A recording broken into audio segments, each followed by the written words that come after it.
लेकिन बंधुओं बहुत दिन तक कांस्टेंट अच्छी स्थिति रहती नहीं है किसी की भी। यदि आपको ऐसा लग रहा है कि सब कुछ बहुत अच्छा चल रहा है, सब कुछ वैसा चल रहा है जैसा आप चाहते हो, घबरा जाना थोड़े से, क्योंकि हमेशा नहीं रहने वाला है। जो मिला है वह हमेशा पास रह सकता नहीं, कब बिछुड़ जाए ये कोई राज कह सकता नहीं। जिंदगानी का खिला मधुवन किसी का है दिया, मैं नहीं मेरा नहीं यह तन किसी का है दिया।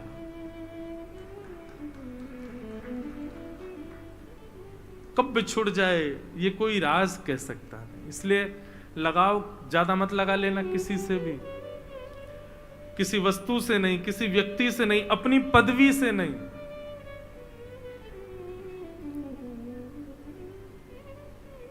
सदा तैयार रहिए, कैसी भी स्थिति कभी भी आ सकती है,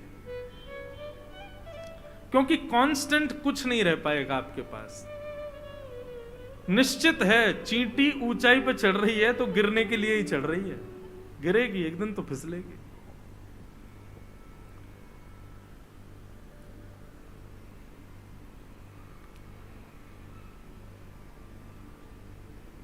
तो परीक्षित का राज्य बहुत बढ़िया चल रहा था। एक दिन परीक्षित भ्रमण करते करते वन में गए, तभी उन्होंने देखा कि एक काला व्यक्ति, बैल के 3 पैर उसने काट दिए, एक अकेले पैर पर बैल खड़ा है, उसको काटने का प्रयास कर रहा है। परीक्षित ने तुरंत तलवार निकाल ली। मेरे राज्य में हिंसा, पहली बार देख रहा हूं मैं, कौन हो तुम, और ये वृषभ कौन जिसके तुम पैर काट रहे हो? तब उसने बताया, महाराज मेरा नाम कलयुग। कलयुग का नाम सुनते ही राजा परीक्षित घबरा गए। तुम कैसे आ गए? बोले महाराज जिस दिन भगवान अपनी लीला पूरी करके गए उसी दिन आ गया था मैं तो। और ये कर क्या रहे हो तुम? बोले ये वृषभ यानी कि धर्म। धर्म के 4 पैर होते हैं, सत्य, दान, दया और पवित्रता। यदि आपके अंदर सत्य है, दान है, दया है और पवित्रता है तो ही आप धर्मात्मा कहलाओगे।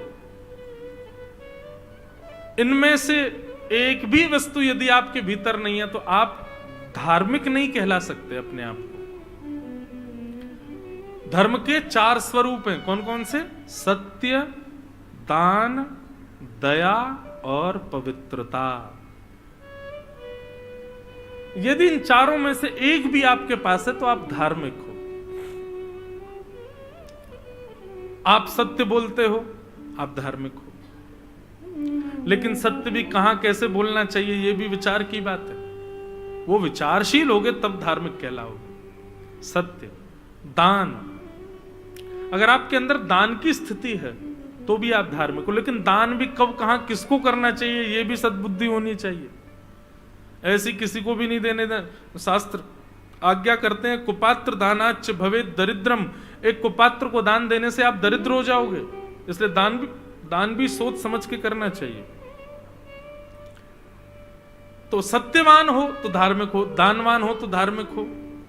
सत्य, दान और तीसरा आता है दया। आपके अंदर दयाशीलता है तो आप धार्मिक हो। और अंतिम आता है पवित्रता। पवित्रता को लोग समझते हैं 2 समय नहाने वाला व्यक्ति पवित्र कहलाता है। नहीं, शरीर से पवित्र नहीं, विचारों से पवित्र, बुद्धि से पवित्र, विचारों से पवित्र होना ज्यादा जरूरी है। 3 बार नहा लो, इससे तो क्या फायदा? विचार में गंदगी भरी पड़ी है। तो विचारों से पवित्र तो आप धार्मिक हो। इस प्रकार ये 4 लक्षण हैं धार्मिक व्यक्ति के। लेकिन कलयुग में बंधुओं 3 पैर कटे हुए हैं धर्म के, दान, दया और पवित्रता। इसका मतलब क्या है? ये 3 जो हम करते हैं ना, दान, दया और पवित्रता, ये केवल खाना पूर्ति है। ये आप कलयुग में किसी के भीतर प्रत्यक्ष तो दिखेंगे ही नहीं। ये तीनों, दान, दया और पवित्रता, कलयुग में धर्म केवल एक पैर पर खड़ा है और वो है सत्य। क्यों? आप कहोगे महाराज जी बहुत झूठ बोलते हैं लोग, तो दुनिया में तो बहुत छल कपट आदि सब हो रहा है। लेकिन बंधुओं, कितना भी छल हो रहा है, कितना भी झूठ हो रहा है, छल हो रहा है, झूठ हो रहा है, ये आपको कैसे पता? क्योंकि कभी ना कभी छल और कपट सत्य में परिवर्तित होता है। सत्य का एक स्वभाव होता है बंधुओं, उसको कितना भी छुपा लो, कितना भी दबा लो, कितना भी गाड़ दो जमीन के भीतर, एक दिन निकल आएगा, वो रुक नहीं सकता। सत्य का स्वभाव है, उसको जीवन पर्यंत व्यक्ति अपनी 80 वर्ष की आयु में किसी सत्य को छुपा ले और पूरा सोच ले मैं 80 वर्ष निकाल दूंगा, प्राण त्याग दूंगा, ये नहीं बताऊंगा, हो ही नहीं सकता। प्राण त्यागने से पहले कई बार क्या होता है, कई लोग जो बहुत रहस्यमय जीवन जी लेते हैं, जब उनका अंतिम समय पास आता है ना, तो उनकी मृत्यु चेतावनी देती है उनको, तुमने जितने रहस्य रखे सब बोल दो, तब तक नहीं तो मरोगे नहीं, तड़पते रहोगे। और उस व्यक्ति की ऐसी स्थिति होती है, वो बार बार अपने परिवार के लोगों को बुलाता है और अपने जीवन के सारे रहस्य बोल देता है। जब सबका उजागर कर देता है, सारे सत्य क्लैरिफाई हो जाते हैं, तब प्राण निकलते हैं उसके। सत्य नहीं त्याग सकता कोई, सत्य का ये स्वरूप है। आप कितना भी छुपा लो, वो छुपेगा नहीं, एक दिन तो प्रकट होगा। इसलिए कलयुग में केवल धर्म सत्य के ऊपर टिका हुआ है। दान, दया और पवित्रता, ये तीनों तो केवल और केवल खाना पूर्ति है, कोई करता नहीं है इसको। वास्तविक रूप से तीन किसी से नहीं हो पाते। कैसा दान करते हैं हम लोग? दान तब तक नहीं करते जब तक फोटोग्राफर नहीं आ जाए। दान करते, भैया ले, दिख रहा है कि नहीं दे रहा हूं मैं? हाँ दिख रहा है। ऐसा तो हमारा दान हो गया। और जो लोग गुप्त दान कराते हैं, कई लोग गुप्त दान भी करते हैं, हमारा नाम नहीं आना चाहिए। महाराज जी आज जो गुप्त दान हुआ था ना, मैंने पहले ही कह दिया था मेरा नाम नहीं आना चाहिए। मैंने कहा तो भले आदमी, मुझे क्यों बता रहे हो कि तुमने ऐसा कहा था कि मेरा, मुझे तो पता चल गया तुमने ही दिया।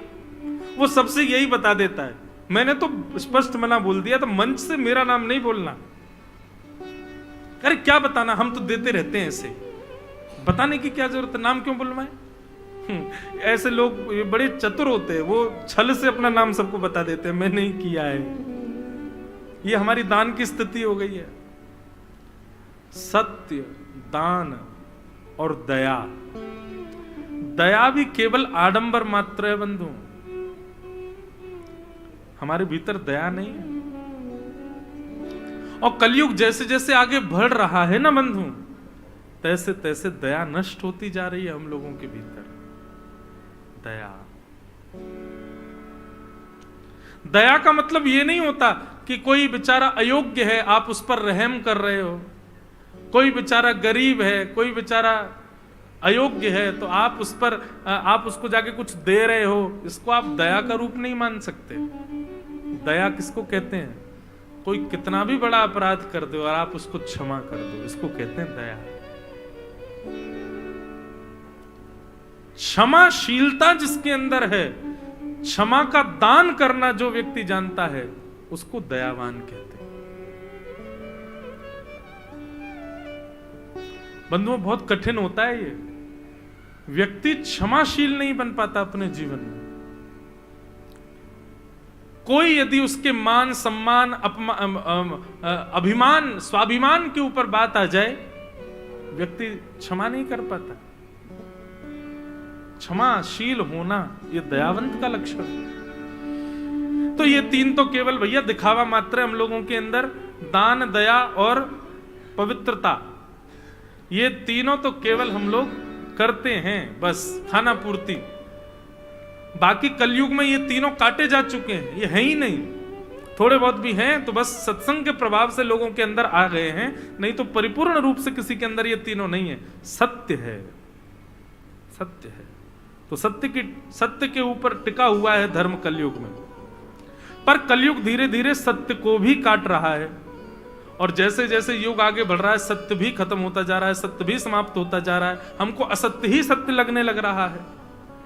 और जिस दिन सत्य पूर्ण रूपेण सर्वनिष्ठ हो जाएगा उसी दिन घनघोर कलिकाल आ जाएगा। बंधुओं, घोर कलयुग कब आएगा पता है? मंदिरों से भीड़ खत्म हो जाएगी, कथाएं होनी बंद हो जाएंगी, ब्राह्मणों का सर्वनाश हो जाएगा, पूरी पृथ्वी पर देसी गऊ होगी ही नहीं, गाय बचेगी ही नहीं। गाय नहीं होंगे, शास्त्र नहीं होंगे, मठ मंदिर नहीं होंगे, ब्राह्मण नहीं होंगे, कथाएं सत्संग नहीं होंगी। पूरी पृथ्वी जब इन चीजों से विहीन हो जाएगी तब घनघोर कलयुग आएगा। कलयुग का वर्णन ऐसा किया गया है कि एक बार कलयुग में भक्ति बढ़ेगी, फिर कम होगी, फिर बढ़ेगी, और फिर बढ़ने के बाद जब दोबारा कम होगी फिर कभी नहीं बढ़ेगी। अभी जो मंजर आया है ना, ये बढ़ने वाला आया है। कोविड के बाद से अब धीरे धीरे भक्ति बढ़ रही है, देवालयों में, देवस्थानों में, सब जगह। अभी राम मंदिर के लिए पूरा भारत उत्साहित है। दूसरी दीपावली हमारी होने वाली है। आप सबसे भी प्रार्थना, 22 जनवरी को हम तो कहीं और होंगे कथा में, गुना मध्य प्रदेश।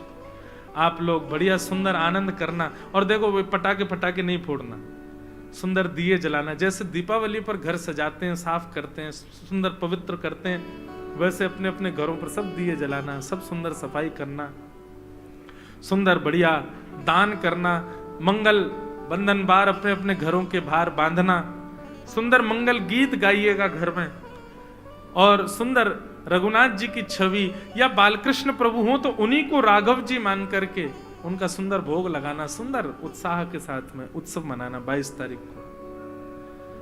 तो अभी सब पूरा भारत तैयार है उसके लिए। इसका मतलब क्या, भक्ति अभी बढ़ रही है, लेकिन इसके बाद जब घटेगी फिर कभी नहीं बढ़ेगी, फिर घटती ही चली जाएगी। अभी 100 वर्ष तक भक्ति बढ़ने का समय। एक समय ऐसा आएगा पूरे भारत में, पूरी पृथ्वी पर गैर धर्मावलंबी बचेंगे ही नहीं, सब धार्मिक हो जाएंगे। और उसके बाद ऐसा पलटा होगा 100 वर्ष के बाद, अचानक सब विहीन होते चले जाएंगे, राक्षस प्रवृत्ति बढ़ती चली जाएगी, और धीरे धीरे धीरे धीरे फिर घनघोर कलयुग में प्रवेश होगा। तो मैं तो कथा में कहा करता हूं कि भैया हम बहुत सही समय पर निकल लेंगे यहां से, बहुत सही समय पर मैं और आप दोनों चले जाएंगे। लेकिन इतना भजन करो, इतनी कथा सुनो, इतने ठाकुर जी की सेवा करो कि दोबारा नहीं आए, क्योंकि अब जब गए और फिर जब दोबारा आएंगे तब बहुत खतरनाक मिलेगी हमको पृथ्वी। इसीलिए अभी निकलने में फायदा है, अभी निकल लो भैया, खूब भजन करो, ठाकुर जी का स्मरण करो, तिलक लगाओ, खूब नाम स्मरण करो, अच्छे अच्छे काम करो। बंधुओं, बस मृत्यु से पहले आपका एक कर्तव्य है, कोई छिद्र हमारे भीतर रह ना जाए, कोई अपराध, कोई गलत काम हमारा छूट ना जाए, सबको सुधार लो। किसी व्यक्ति ने कहा मानव को जीवन जीने का उद्देश्य क्या है? बोले प्राण निकले उससे पहले क्लीन हो जाए, पूरा क्लियर कर लो अपने आप को। आप सब जानते हैं, मैं भी जानता हूं, हम सब जानते हैं हमारे भीतर कितने छिद्र हैं, हमारे भीतर कितने दूषितताएं हैं। उन सब को ये कथा रूपी अमृत, कथा रूपी बढ़िया सीमेंट डलवा करके वो सारे छिद्र जितने भी हैं जहां से पाप प्रविष्ट हो रहे हैं सबको ब्लॉक कर दो, सबको नष्ट कर दो, पूर्ण पवित्र हो जाओ। ये हमारा उद्देश्य है। प्राण निकलने से पहले यदि एक कामना भी चित्त में रह गई तो पुनश्च जन्म होगा ही होगा, उस कामना की पूर्ति के लिए होगा। इसलिए निवृत्त हो जाओ भैया, विचार करना इस बात को। तो कलयुग को पकड़ लिया, पकड़ करके कहा कि भाई तुम छोड़ करके जाओ हमारे राज्य को। कलयुग बोला मैं नहीं जा सकता महाराज, ब्रह्मा जी ने बनाया मुझको भी, आप कृपा करके मुझे 5 स्थान दे दीजिए, मैं वहीं रहूंगा। कितने आश्चर्य की बात है, कलयुग के पास केवल 5 स्थान हैं।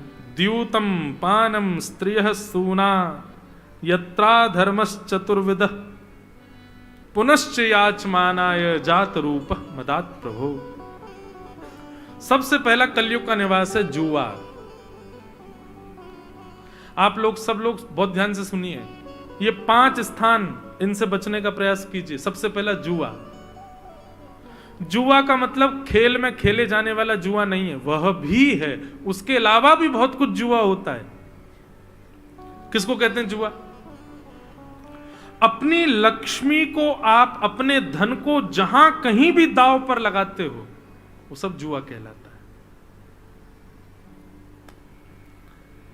कई बार हम लोग क्रिकेट मैच देखते हैं तो उसमें भी लोग दांव लगा देते हैं, कौन जीतेगा, इतने की लगी, ये शर्त जो लगाते हैं, लगी 500-500 की शर्त, कौन जीतेगा, यह भी जुआ है। जुआ। असद स्थान पर अपने धन का व्यय मत करो, वो जुआ कहलाता है। द्यूतम। दूसरा है पानम, मदिरा का सेवन करना, मांस भक्षण करना, तामसिक वस्तुओं का सेवन करना, इन सब में कलयुग का निवास है। द्यूतम पानम। बंधुओं एक बात सुने, प्याज लहसुन किसके लिए निषेध है और उसका कारण क्या है? देखो, जो लोग वैष्णव हो चुके हैं, जो ठाकुर जी के हो चुके हैं, जो ठाकुर जी की सेवा अपने घर में करते हैं, उनको प्रयास करना चाहिए कि वे तामसिक वस्तुओं से बचें। दुर्गंध युक्त वस्तु का भोजन घर में नहीं बनना चाहिए। आप लोगों से ज्यादा नहीं रुका जाता तो कम से कम इतना प्रयास कर लो, घर में मत बनाओ, घर में मत लाओ। घर की ठाकुर जी की रसोई है, वो आपकी रसोई नहीं है। श्रीमद् भगवत गीता में भगवान स्वयं कहते हैं, बहुत ध्यान से सुनिएगा, भुंग्यते ते त्वगम पाक ये पचन्त्यात्म कारणम। ठाकुर जी कहते हैं, अर्जुन, जो व्यक्ति चूल्हे पर भोजन अपनी भूख निवृत्ति के लिए बनाता है, वो व्यक्ति अपना पाप ही पका के खा रहा है। नहीं तो फिर क्या भाव होना चाहिए? आज घर में क्या प्रसाद बन रहा है, ठाकुर जी के लिए क्या भोग बनाया जा रहा है, इसका विचार कर। हमारे लिए क्या बन रहा है, ये विचार नहीं। कोई पूछे घर में क्या बनना, बोले आज ठाकुर जी के लिए कड़ी बनी है, आज ठाकुर जी के लिए दाल बनी है, आज ठाकुर जी के लिए सब्जी बनी है, पति के लिए, बच्चे उसको ये बहुत पसंद है उसके लिए बनाई है। नहीं, ऐसा नहीं बोलना है, ठाकुर जी के लिए बना है। घर में या तो ठाकुर जी को विराजमान करो नहीं, और यदि घर में ठाकुर जी विराजमान किए हैं तो अपनी रसोई पवित्र करो। नहीं तो आप केवल पाषाण की पूजा कर रहे हैं, ठाकुर जी नहीं है आपके घर में। बाकी कुछ, और एक बात और कह दूं आपसे, मैं अपनी जिम्मेवारी पे कहूं, दावे से कह दूं, घर की रसोई पवित्र कर दो, सब अपने आप पवित्र हो जाएगा। और घर की रसोई यदि पवित्र नहीं है तो आप कितना भी पवित्र कर लो, घर पवित्र नहीं हो पाएगा। हमारे ब्रज के एक संत हैं, वो किसी के भी घर में भोजन करने जाते हैं ना, पता नहीं उनकी जीव में पता नहीं क्या ऐसा भाव है, वो कहते हैं पहले दही खिलाओ, अपने घर की निकाली हुई दही खवाओ।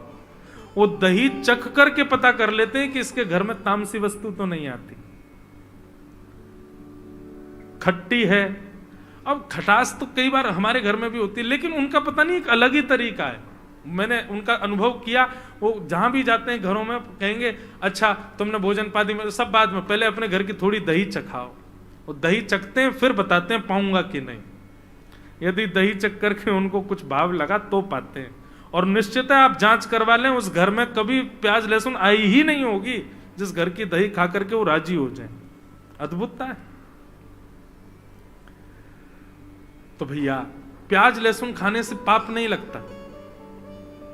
प्याज लहसुन खाने से आप घोर नरक में जाओगे, ऐसा नहीं है।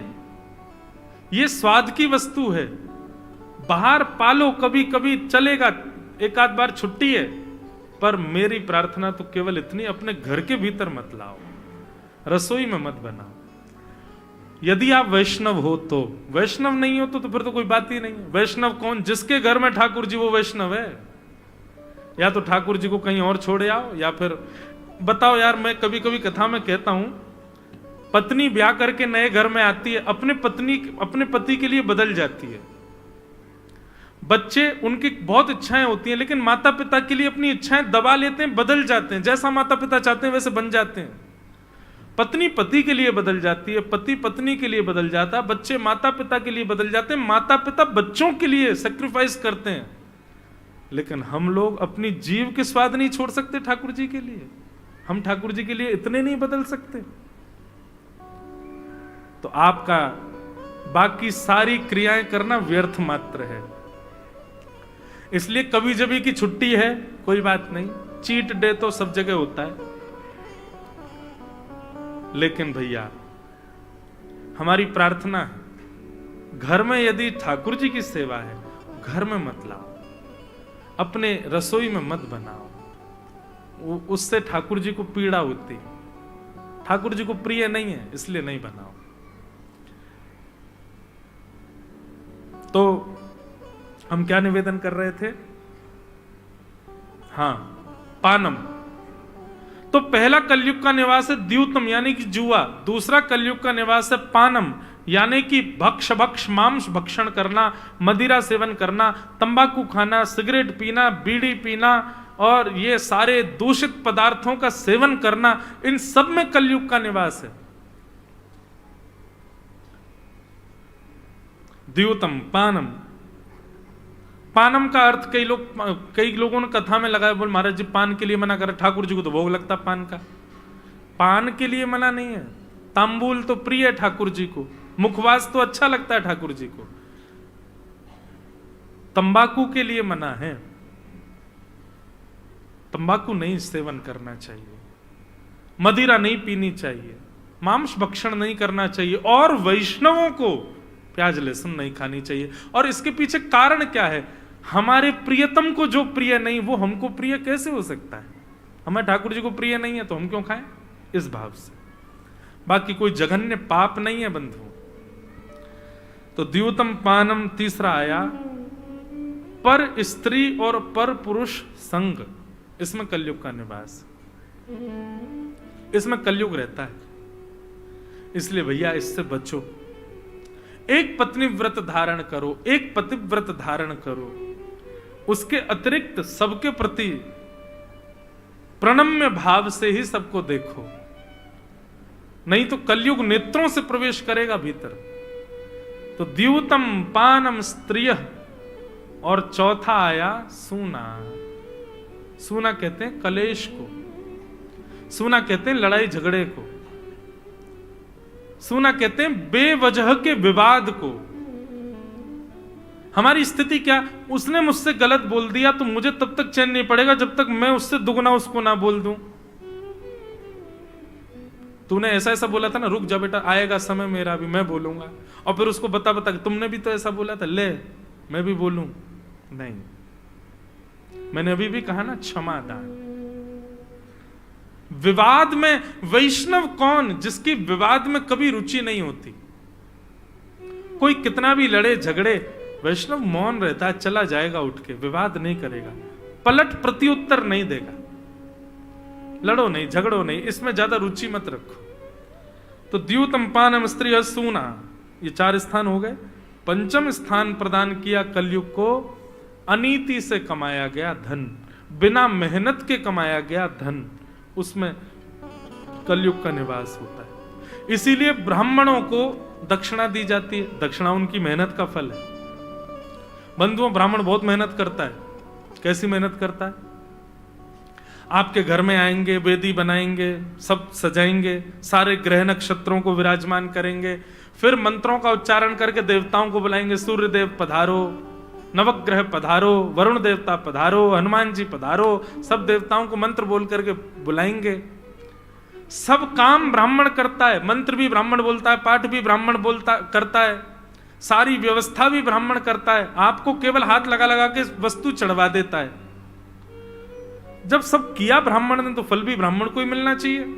नहीं, हम क्या करते हैं, यजमान लोग ब्राह्मण को उतनी दक्षिणा दे देते हैं, आपने जितना श्रम किया उसकी दक्षिणा आपके पास, और जो भी कुछ आपने किया पुण्य तो ब्राह्मण को ही मिला है, लेकिन दक्षिणा लेकर के पुण्य आपको दे देता, आशीर्वाद।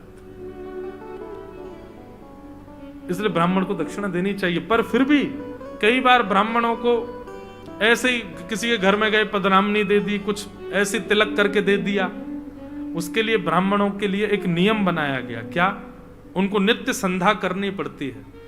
रोज प्रातःकाल मध्यकाल और रात्रि में संध्या गायत्री करनी पड़ती है, जिससे कि अनीति से या फिर बिना मेहनत के जो धन प्राप्त हुआ है उससे जो भी दोष हमारे घर में या हमारे जीवन में आएंगे वो सब नष्ट हो जाते हैं। इसलिए भैया ये 5 स्थान, इनसे बच जाओ बस। कितनी बड़ी आश्चर्य की बात है। एक तो होता है कि कोविड पूरी दुनिया में फैल गया, अब तुम कैसे बचोगे, तुमको भी होना है। लेकिन सोचो, कोविड 5 लोगों में ही फैला है और तुमको उन 5 से ही बचना है, ये तो बड़ा आसान है। लेकिन फिर भी 5 लोगों में कोविड फैलता फैलता पूरी दुनिया में फैल ही गया। ऐसी कलयुग है भैया। स्थान इसके 5 ही हैं, लेकिन इसने प्रभाव हम सब पर डाल रखा है। तो इसका मतलब क्या है, इन 5 से कहीं ना कहीं तो हम छुए हैं, इन 5 से कहीं ना कहीं तो हमारा स्पर्श हुआ है।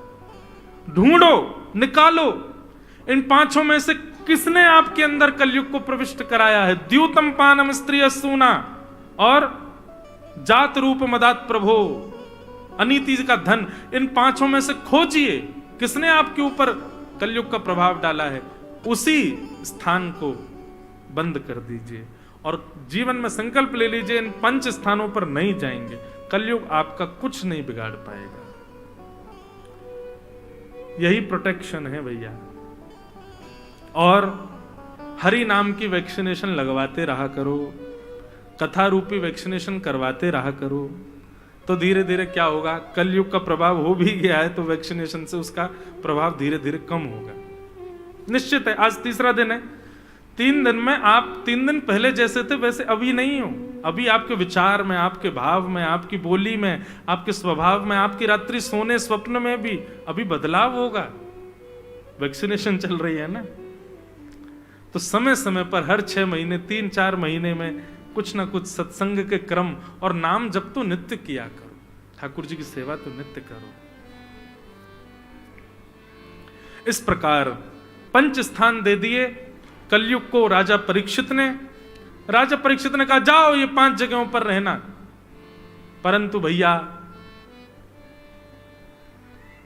पाप को प्रवेश करने के लिए तो एक ही द्वार बहुत था। राजा परीक्षित ने तो 5 द्वार खोल दिए। स्वयं लौट करके आए तो आकर के अपने तय खाने में देखने लगे कितनी संपत्ति है।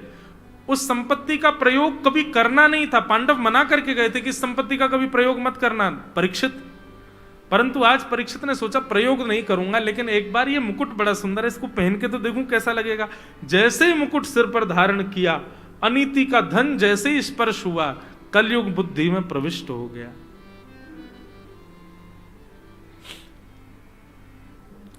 और राजा परीक्षित, आज उनके मन में आया मैं इतना बड़ा राजा, एक छत्र सम्राट, मैंने आज तक शिकार नहीं किया किसी का, आज शिकार खेलने के लिए वन में जाऊंगा। सेनापति, महामंत्री आदि कहने लगे, बोले राजन आपके यहां हिंसा करना मना है, आप स्वयं हिंसा करने जा रहे हो।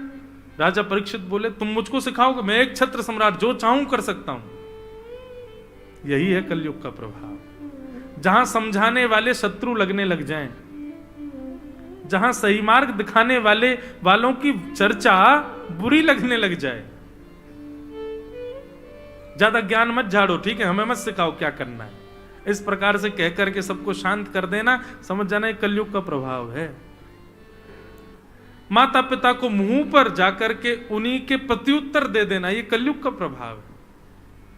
तिलकधारी, शिखाधारी, धोतीधारी या त्रिदंडधारी, त्रिशूलधारी या फिर जटाएंधारी संत वैष्णवों को देख के मजाक उड़ाना, ये कलयुग का प्रभाव है। पर स्त्री पर पुरुषों के प्रति भावना उत्पन्न होना, ये कलयुग का प्रभाव है। सबसे कलयुग की सबसे बड़ी खास बात क्या है, सबसे बड़ा इसका दुर्गुण क्या है, ये आपकी बुद्धि पर आक्रमण करता है और आपसे ही पाप करवाएगा। कंस, रावण और हिरण्यकश्यप ये इतने बड़े पापी नहीं थे। ये क्या करते थे, बांध करके जबरदस्ती कहते थे कि ऐसा करो नहीं तुमको मारेंगे। लेकिन कलयुग विचित्र है, कलयुग तो आपके मन में बैठ के आपका मन करवाएगा कि तुम पाप करो। कलयुग इतना खतरनाक है भैया, इससे बचो भैया, बहुत भयावह है कलयुग। कलयुग से बचने का एक ही तरीका है, इन 5 स्थानों से बचो और कथा भागवत सत्संग सुनते रहो। कलयुग यहां प्रवेश नहीं कर सकता। पंच स्थान देकर के राजा परीक्षित स्वयं भटक गए, सिर पर मुकुट पहन करके शिकार खेलने के लिए वन में चले गए। मार तो एक भी जानवर को पाए नहीं, लेकिन प्यास लगने लगी तो एक आश्रम में पहुंचे। शमीक ऋषि ध्यान में बैठे थे। राजा परीक्षित ने जाकर के कहा, हे महाराज, आपके द्वार पर पृथ्वी का एक छत्र सम्राट राजा परीक्षित खड़ा है, प्यास लगी है, जल पिलाइए। लेकिन साधु तो समाधि में बैठे थे, उनको तो पता ही नहीं कौन क्या बोल रहा है। समाधि से नहीं उठे, इस बात से राजा परीक्षित को क्रोध आ गया और मरा हुआ सर्प बाण से उठा करके उनके गले में डाल दिया।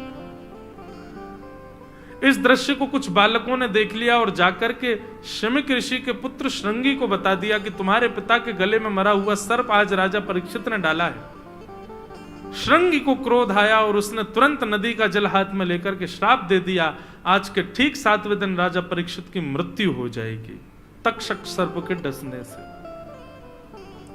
श्रापित हो गए। शमीक ऋषि ने अपने गौरमुख नाम के शिष्य को भेज दिया, जाओ राजा परीक्षित को बता दो उनके जीवन के केवल 7 दिन बचे। यहां राजा लौट करके अपने राजभवन में आए। जैसे ही मुकुट उतारा, मुकुट उतारते ही उन्होंने सोचा, मुझे इतना क्रोध आ गया कि मैंने संत के गले में मरा हुआ सर्प डाल दिया, ये कैसे हो सकता है। राजा परीक्षित रोने लगे, आत्मग्लानि करने लगे। बंधुओं, मानव का सबसे बड़ा सद्गुण क्या है? अपने अवगुण को स्वीकार करना, अपनी गलती को स्वीकार करना। जो व्यक्ति कभी अपने अवगुणों को स्वीकार नहीं करता बल्कि उनको छुपाता है, यह उसका सबसे बड़ा दुर्गुण है। अपने अवगुणों को स्वीकार करो।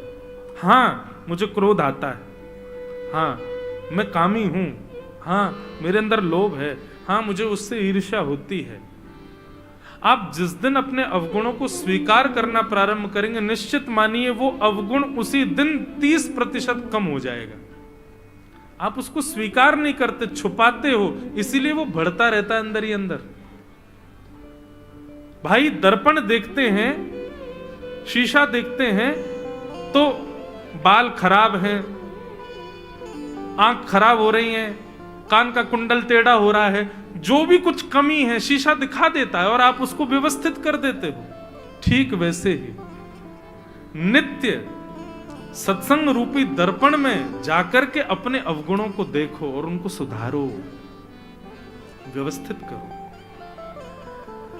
राजा परीक्षित ने कहा, अब मैं राजा बनने योग्य नहीं हूं, मैंने संत का अपमान किया, अपने पुत्र जन्मेजय को राज्य गद्दी पर बिठा दिया, बस ये क्रिया की ही थी। तभी शमीक ऋषि के आश्रम से एक शिष्य गौरमुख आए और आकर के कहा, राजा परीक्षित, तुम्हारे जीवन के केवल 7 दिन बचे हैं, तुमको मरने का श्राप लगा है, तक्षक सर्प डसेगा और तुम्हारी मृत्यु हो जाएगी। राजा को जैसे ही ये बात पता चली, राजा भुजा उठा करके नाचने लगा। पत्नी बच्चे कहने लगे, पिताजी आपको मरने का श्राप लगा है, आप नाच क्यों रहे हो, आप नृत्य इतने प्रसन्न क्यों हो रहे हो। राजा परीक्षित कहते हैं, वैष्णव का स्वभाव है हर स्थिति में अच्छा क्या होगा यह विचार करें। मुझे 7 दिन ही क्यों मिले, सबसे बड़ा प्रश्न तो यही है। दूसरा प्रश्न, संसार में जन्म लेने वाला कोई भी व्यक्ति ये नहीं जानता कि उसकी मृत्यु कब होगी, लेकिन एक मैं हूं जो जानता हूं कि 7 दिन में ब्रह्मा भी यदि चाहेंगे कि 7 दिन से पहले मेरे प्राण निकले तो नहीं निकाल पाएंगे, मेरे प्राण 7 दिन बाद ही निकलेंगे। तो क्यों ना इस बात को जानकर के कि अब 7 दिन तक मुझे कुछ नहीं होने वाला, मैं अपने हर क्षण को ठाकुर जी को प्रदान कर दूंगा। हम लोगों को पता नहीं है कि हमारा अगला क्षण अंतिम होगा कि नहीं, तो हम बेटे को भी अपना समय देते हैं, पत्नी को भी देते हैं, पति को भी देते हैं, संसार को भी देते हैं, मित्रों को भी देते हैं, विषय भोग विलासों को भी देते हैं, धन को भी देते हैं, अपनी इच्छाओं को भी देते हैं, क्योंकि हमको लगता पता नहीं कब मर जाएंगे, कर लो भैया ये काम। लेकिन राजा परीक्षित की सकारात्मक बुद्धि देखो, वे कहते हैं संसार में कब किसके प्राण निकल जाएं किसी को पता नहीं, पर मुझे 7 दिन से पहले कोई नहीं मार सकता। मुझे पता है कि 7 दिन बाद ही मेरे प्राण निकलेंगे, तो क्यों ना अब से अंतिम क्षण तक हर क्षण में ठाकुर जी को दे दूं। आज तक का अपना हर समय मैं पत्नी को दे चुका, बच्चों को दे चुका, पूरे विश्व को दिया, लेकिन अब से अंतिम क्षण तक मैं ठाकुर जी को प्रदान करूंगा, इसलिए मैं प्रसन्न हूं। और राजा परीक्षित वन में चले गए। वन में अनेक ऋषि आए, सबसे राजा ने कहा जल्दी मरने वाले की मुक्ति का उपाय बताओ। कोई भी नहीं बता पाया। तभी वहां सुखदेव जी का आगमन हुआ। बोले सुखदेव जी महाराज की। और सुखदेव जी के आते ही राजा परीक्षित ने प्रश्न किया, भगवान जल्दी मरने वाले की मुक्ति का उपाय बताइए, म्रियमाण व्यक्ति के मुक्ति का उपाय बताइए। यहां पर दो बातें बंधु कि ये शाम संस्मरणात् पुंसां सद्यः सुद्यन्ति वै गृहा किं पुनः दर्शन स्पर्श पाद शौचासनादिभिः। बहुत सावधानी, सब लोग इधर देखो, सुनो।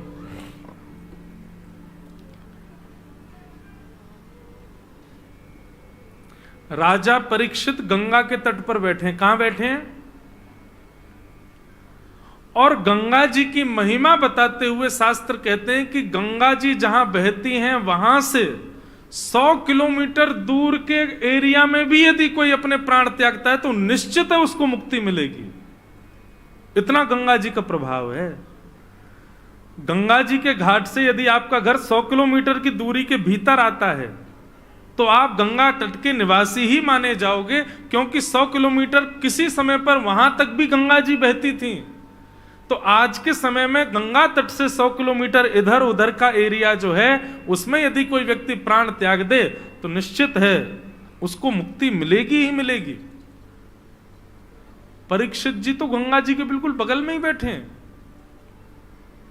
और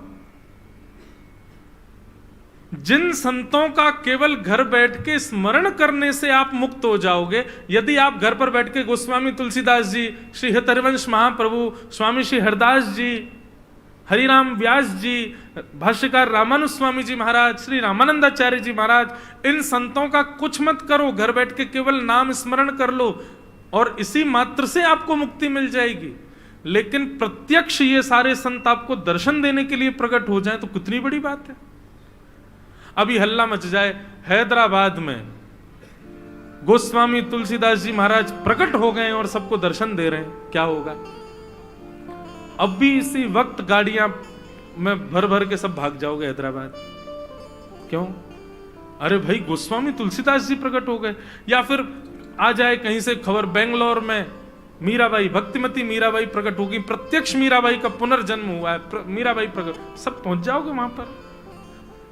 क्योंकि भाई जिनका आज तक हमने नाम सुना, जिनके गुणगान सुने, वो प्रत्यक्ष प्रकट हो जाएं तो निश्चित है दर्शन की अभिलाषा सबकी होती है। ऐसे स्मरण करने से पवित्र कर देने वाले संत परीक्षित के सामने बैठे हैं।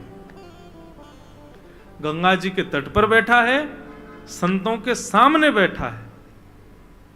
और तीसरी बात, ये परीक्षित वो बालक है जिसने जन्म से पहले मां के गर्भ में भगवान का दर्शन किया।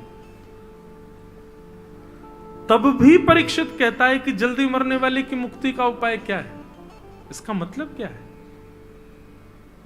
हर तरीके से परीक्षित मुक्त हो रहा है, तो फिर वो ये कैसे कह सकता है कि जल्दी मरने वाले की मुक्ति का उपाय क्या है? आहा, ये प्रश्न जैसे ही परीक्षित ने किया, तुरंत सुखदेव जी महाराज कहते हैं, वरीयानेशते प्रश्न क्रतो लोकहितं नृप आत्मवेद सम्मतः पुंसां श्रोतव्यादिषु यः परः। परीक्षित, ये बात तो सिद्ध हो गई। अब देखो गुरु किसको कहते हैं। परीक्षित ने पूछा जल्दी मरने वाले की मुक्ति का उपाय क्या, और सुखदेव जी क्या कह रहे हैं? परीक्षित, ये बात तो सिद्ध हो गई तुम्हारे प्रश्न पूछते ही कि ये प्रश्न तुमने अपने लिए नहीं किया है। प्रश्न सुनते ही समझ गए कि ये प्रश्न तुम्हारा अपना नहीं है। परीक्षित, कर्तो लोक हितम नृप, तुमने संसार के लोगों के लिए प्रश्न किया है। तुमने ये प्रश्न इसलिए किया है कि मैं तो गंगा के घाट पर हूं, मैं तो संतों के सामने हूं, मैंने तो मां के गर्भ में भगवान का दर्शन किया, परंतु ये योग्यताएं संसार के हर व्यक्ति को नहीं मिलेगी। तो मुझे बताइए उस व्यक्ति को क्या करना चाहिए कि जिससे उसको भगवत प्राप्ति हो। हम सबको 7 दिन में मरने का श्राप लगा हुआ है बंधु, हम कभी भी मर सकते हैं। 7 दिन ही है हमारे पास, सोमवार से रविवार, इसी में ही मरेंगे। और सोमवार से रविवार में भी कब मर जाएं, किस उम्र में मर जाएं, कब हमारे प्राण। परीक्षित तो फिर भी 7 दिन में मरने, हमारे तो प्राण कभी भी निकल सकते हैं। हम तो परीक्षित से भी ज्यादा बुरी हालत है हमारी। तो मैं आज की कथा कह रहा हूं, कल की 3 बजे की कथा कह पाऊंगा ये कह सकता हूं मैं? नहीं। चलो मैं तो एक हूं, आप तो इतने सारे हो, इतने लोगों में से एज इट इज इतने ही लोग कल भी रहेंगे कथा में, जरूरी नहीं। मृत्यु कभी भी किसी की भी आ सकती है। तो परीक्षित हम सब मानवों के लिए पूछ रहे हैं, महाराज सारे मानव कभी भी मर सकते हैं, ऐसे कभी भी मर सकने वाले, जल्दी मरने वाले लोग अपने जीवन में क्या करें कि उनको भगवान मिल जाए? तुमने ये प्रश्न सबके लिए किया, बहुत सुंदर। भागवत का विस्तार हो बंधुओं, इतना आनंद आता है, इतने विस्तार से कहने वाले प्रसंग हैं भागवत के, अद्भुत। सुखदेव जी महाराज परीक्षित के प्रश्न का उत्तर दे रहे हैं और अभी इसी उत्तर में कथा का क्रम चलेगा। कल कृष्ण जन्मोत्सव है बंधुओं और चतुर्थ दिवस है। कल कथा हम 2:30 बजे शुरू करेंगे ताकि थोड़ा लंबे समय तक कथा का क्रम चल सके, क्योंकि कल शाम को यहाँ एक संगीत का क्रम भी है, तो आप लोगों को प्रसाद भी पाना है, फिर उसमें भी बैठना है, इसलिए कथा तो हम समय से ही पूरी करने का प्रयास करेंगे। परंतु कल कथा थोड़ी विस्तृत चलेगी, समय तक चलेगी। आप लोग अभी से ही आलस में मत आ जाना, कल 2 बजे ही आकर के बैठ जाना। 2:30 बजे कथा प्रारंभ हो जाएगी, कल 2:30 के 2:45 हो जाएंगे, पर कथा इतने ही बीच में शुरू होगी। आओ, सब लोगों को वृंदावन रसामृत पद प्राप्त है। सब लोग बड़े प्रेम और भाव से मेरे साथ वृंदावन के सप्त निधियों का स्मरण करते हुए कहा,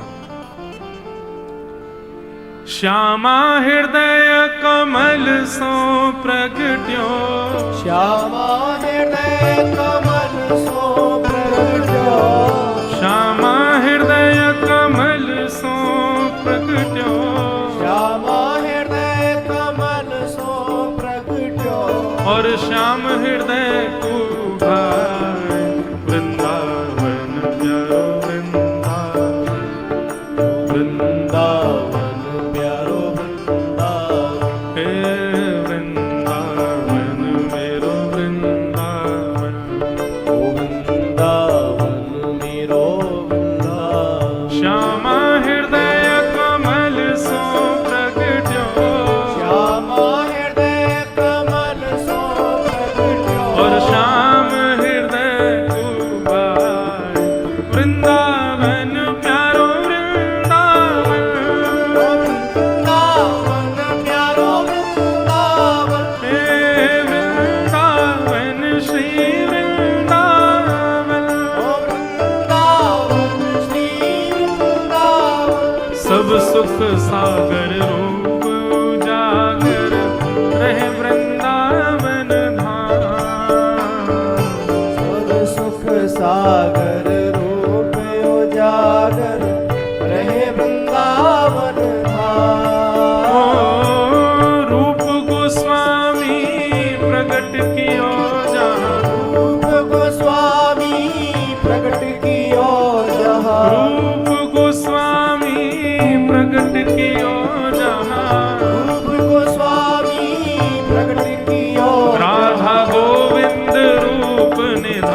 निश दिन कुंज गलिन में ब्रज जन मन सुख धारा।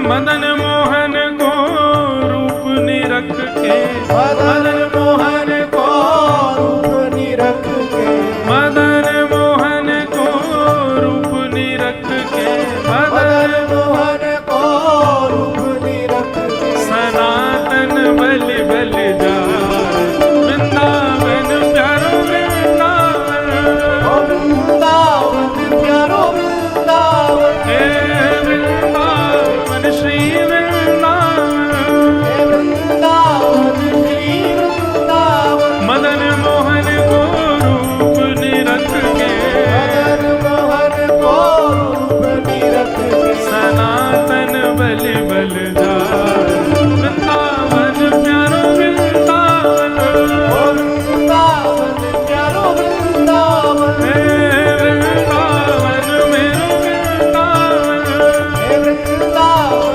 मेरो वृंदावन। गोपी ग्वाल सब हिय उर धारे प्यारो गोपीनाथ, गोपी ग्वाल सब ही और धारे प्यारो गोपीनाथ, हाँ प्यारो प्यारो गोपीनाथ, प्यारो प्यारो प्यारो गोपीनाथ। हे मधुसूदन जिन कंठ लगायो, मधुसूदन जिन कंठ लगायो, श्री मधु पंडित जिन कंठ लगायो, पंडित जिन कंठ लगायो, और है रही जय जयकार वृंदावन प्यारो वृंदावन, वृंदावन करताल बजा के गाओ, हे वृंदावन श्री वृंदावन, हे वृंदावन श्री वृंदावन। मधु पंडित जिन कंठ लगायो, पंडित जिन कंठ लगायो, जहाँ है रही जय जयकार वृंदावन श्री वृंदावन, ओ वृंदावन श्री वृंदावन, हे वृंदावन प्यारो वृंदावन, ओ वृंदावन प्यारो वृंदावन। गोपाल भट्ट की हृदय वेदना प्रगट्यो शालिग्राम, गोपाल भट्ट की हृदय वेदना प्रगटशालिग्राम। श्री गोपाल भट्ट की हृदय वेदना प्रगट्यो शालिग्राम, गोपाल भट्ट की हृदय वेदना प्रगटशालिग्राम। रूप सुधा को खान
कुंज निकुंजन तीरथ धाम जहाँ व्यास युगल यश गान। वृंदावन प्यारो वृंदावन, ओ वृंदावन प्यारो वृंदावन हे वृंदावन मेरो वृंदावन।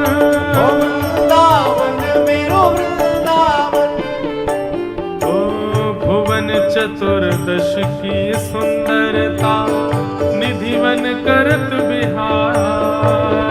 भुवन चतुर्दश की सुंदरता निधिवन करत बिहार भुवन चतुर्दश की सुंदरता निधिवन करत बिहार।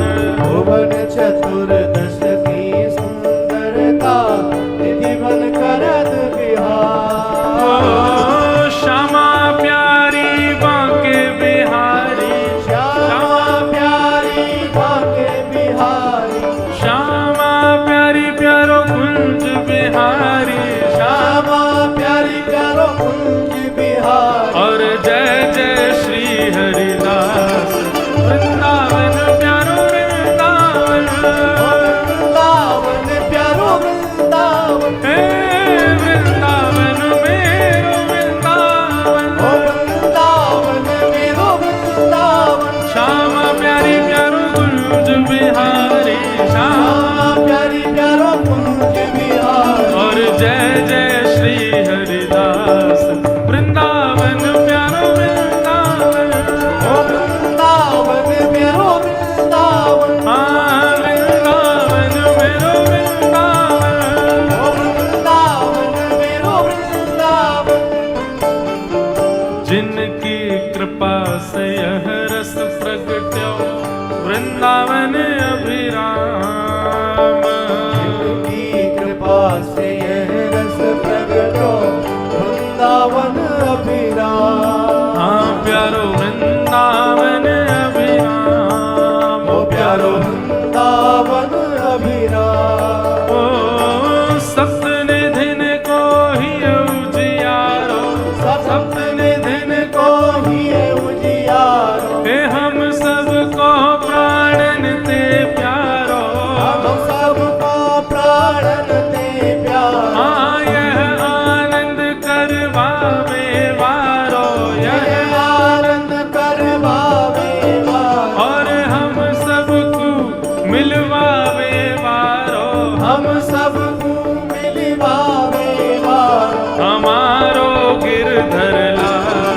वृंदावन प्यारो वृंदावन, ओ वृंदावन प्यारो वृंदावन हे वृंदावन प्यारो वृंदावन। ओ वृंदावन प्यारो वृंदावन हम सबको मिलवावे वारो, हम सबको मिलवावे वारो और यह आनंद करवावे वारो। यह आनंद करवावे वारो हमारो गिरधर लाल। वृंदावन प्यारो वृंदावन, वृंदावन प्यारो वृंदावन हे वृंदावन प्यारो वृंदावन। ओ वृंदावन प्यारो वृंदावन ऐसे नहीं, दोनों भुजा उठा करके हे वृंदावन प्यारो वृंदावन।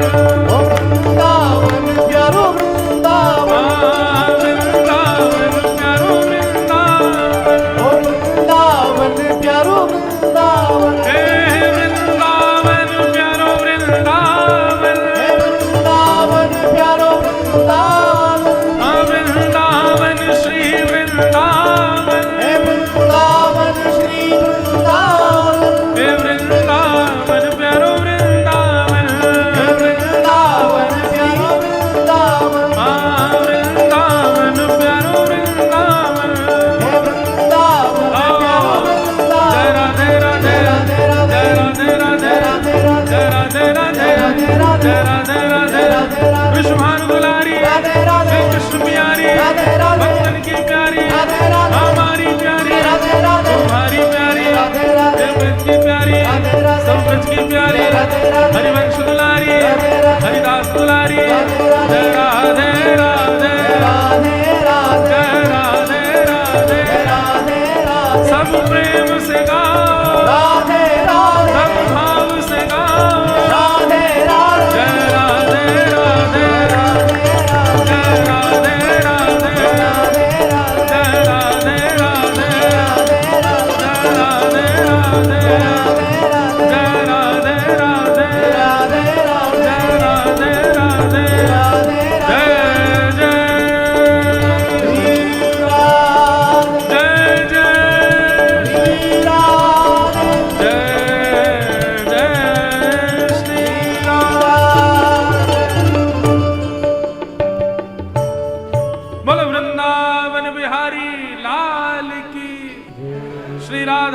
रमण लाल की, श्री राधा वल्लभ लाल की, गिरिराज धरण की, जय जय श्री राम। बंधुओं, आज के तृतीय दिवस की मंगल बेला को यहाँ विश्राम करते हैं। कल कृष्ण जन्मोत्सव बड़े धूमधाम के साथ हम लोग मनाएंगे। आप लोग 2-2:15 बजे तक आकर के अपना अपना स्थान ग्रहण करें। सबको बहुत बहुत जय श्री कृष्ण, जय सिया राम, जय श्रीमन नारायण। सब लोग भागवत जी की आरती के लिए अपने अपने स्थान पर खड़े हो जाओ।